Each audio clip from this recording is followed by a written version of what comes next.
खोर्धा जिला टांगी ब्लॉक कुहुड़ी रजपड़िया मां व्याघ्रदेवी सांस्कृतिक परिषद पक्षर रज महोत्सव गतकाली आनुष्ठानिक भाव में उद्घाटित हो जाइछि।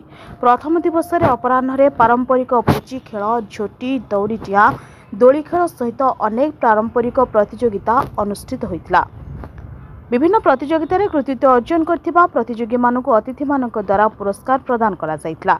एहा परे संध्यारे अनुष्ठान संपादक श्रीमत महापात्रଙ୍କ अध्यक्षतार एक सभा अनुष्ठित होइतिला।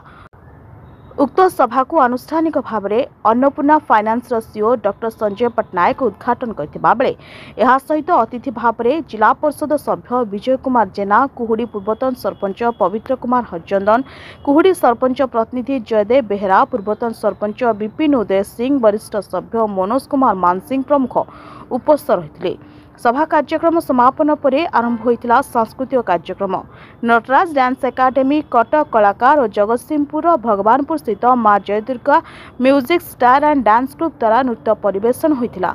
बेस उच्चकोटीर कार्यक्रम। एहा परे राति राज्यस्तरीय मुक्त नाटक प्रतियोगिता होइतिबा बेले प्रथम राति जगतसिंहपुर मंच मंजुला कला संगठन पक्षर मंचस्थ होइतिला सामाजिक नाटक ए आखि कांदुछि तोरी पाई।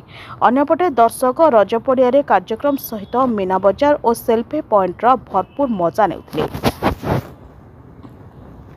खोर्धा टांगी जिला प्रतिनिधि दुर्गा प्रसाद दास रिपोर्ट, समीक्षा न्यूज लाइव भुवनेश्वर।